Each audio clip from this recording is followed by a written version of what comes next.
Y espérate, porque llevo como 3 días dándole vueltas a una historia, más bien a una idea, y todavía no sé si estoy diciendo una mamada o realmente acabo de entender algo. Y hay una historia que llevo leyendo años, y siempre pensé que ya la había entendido de esas historias que lees, subrayas y a veces hasta te comparten, ¿no?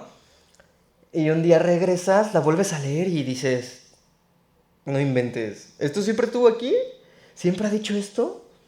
Y luego entiendes que el texto nunca cambió, el que cambió fuiste tú. Y ahí fue donde empecé a pensar que quizá ese era todo el chiste de las parábolas, porque yo antes creía que las parábolas, por ejemplo, eran historias para que cualquiera las entendiera. Hoy yo ya no lo creo. Hoy creo que las parábolas no eran para todos, eran para el que tenía hambre realmente. El que no tenía hambre escuchaba exactamente las mismas palabras y seguía su camino. Y el que tenía hambre realmente se queda con una espina que no lo deja dormir durante 3 días. Y qué curioso porque eso sigue sucediendo exactamente igual. Ahorita lo veo en mi caso y mi perspectiva con la inteligencia artificial. Hay gente que en cuanto escucha IA se cierra, ¿no? Y dice, eso da miedo, eso nos va a reemplazar, eso nos sirve, eso contamina. Pero hay otros que dicen, a ver, enséñame cómo funciona. Y fíjate que no estoy hablando de quién tiene razón. Estoy hablando de una actitud. Porque antes de aprender cualquier cosa siempre hay una decisión, cerrarte o abrirte. Y creo que eso también pasaba con las parábolas. Había quienes escuchaban una historia de un sembrador y decían, ah, pues sembró, ¿no? X. Y seguía con su vida. Y había otro que se iba pensando 3 días, ¿por qué carajos hablaba de semillas si en realidad parecía que estaba hablando de otra cosa? Y ahí fue donde me cayó un 20 gigante, ¿no? Porque tal vez quizá las parábolas nunca fueron una forma de explicar, a lo mejor son una forma de despertar la curiosidad. Porque cuando alguien descubre por sí mismo, ya no necesitas convencerlo. Entonces regresé a la historia de Egipto. Toda la vida escuché que el pueblo quería regresar porque extrañaban las ollas de carne y esta vez dije, como que no cuadra, porque ¿quién realmente va a extrañar unas cadenas, no? ¿Quién va a extrañar ser prisionero? Nadie, o eso pensaba hasta que me hizo otra pregunta. Y si nunca extrañaron Egipto, si lo que realmente extrañaban era la tranquilidad de no tener que decidir, y así, ¡wow! Me explotó la cabeza porque mientras alguien más decide por ti, también carga con una parte de tu responsabilidad, porque hay reglas, hay estructura, hay un camino, y tú reaccionas, y aunque nos cueste aceptarlo, eso también se vuelve cómodo. Entonces entendí que quizá el problema nunca fue salir de Egipto.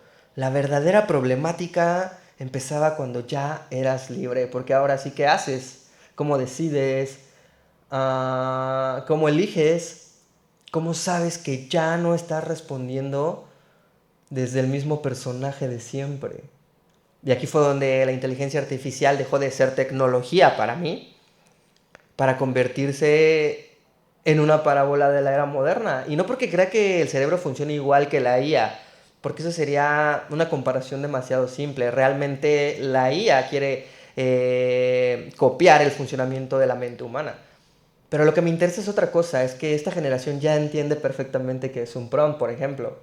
Ya entendió que la calidad de las respuestas ah, cambia dependiendo de la calidad de la pregunta. Entonces, ah, pensé que, pues qué increíble, ¿no? O sea, hace 2000 años las parábolas hablaban de sembradores porque ese era el lenguaje que la gente respiraba todos los días. Pero hoy respiramos algoritmos, pantallas, IA, y quizá las parábolas también evolucionan. Porque la verdad sigue siendo la misma, pero el lenguaje cambia. Para que podamos volver a ver esa verdad. Y aquí me apareció una pregunta que siento que cambió por completo la dirección de este proyecto, porque ¿con qué llevo alimentando mi inteligencia orgánica todos estos años? Porque la IA aprende del contexto que recibe, pero nosotros también. No aprendemos solo de lo que estudiamos, aprendemos de las conversaciones que repetimos, de las historias que nos contamos, de aquello a lo que prestamos atención todos los días. Y entonces dejé de obsesionarme con mi comportamiento y entenderlo y por qué reaccionaba de cierta manera y empecé a preguntarme, pues, ¿qué estoy alimentando cada vez que reacciono igual? Y cabrón, esa pregunta sí me dio ansiedad porque ahí ya no podía culpar a Egipto, o sea, ni a mi infancia, ni a mis relaciones, ni al sistema. O sea, aquí ya solo soy yo. Y creo que si este proyecto tiene un propósito, claro que sí, y no es enseñarte a pensar como yo, es invitarte a pensar, que empieces a observarte desde un lenguaje que quizá nunca habías usado para comprender. Porque a veces lo único que necesitamos es una parábola nueva para entender una verdad muy vieja. Esto es The Fungi Project.